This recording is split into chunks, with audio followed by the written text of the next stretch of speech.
ଭାରତରୁ ତଡ଼ା ଖାଇଥିବା 14 ଜଣ ବାଂଲାଦେଶୀ ପୁଣି ଥରେ ଭାରତ ଫେରିବାକୁ କରୁଛନ୍ତି ଆକୁଳ ନିବେଦନ।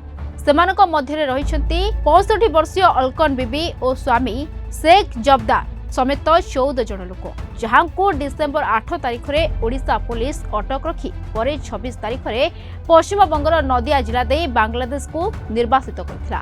କିନ୍ତୁ ବାଂଲାଦେଶରେ ସେମାନଙ୍କର ଖାଇବା ପିଇବା ଏବଂ ରହିବା ପାଇଁ ସମସ୍ୟା ଭୋଗୁଥିବା ଅଭିଯୋଗ କରିଛନ୍ତି ସେମାନେ।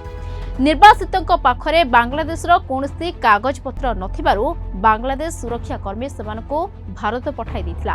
କିନ୍ତୁ ବିଏସ୍ଏଫ୍ ଯବାନ ପୁଣି ଥରେ ମାଡ଼ ମାରି ସେମାନଙ୍କୁ ଜୋର ଜବରଦସ୍ତ ବାଂଲାଦେଶ ପଠାଇ ଦେଇଥିଲେ।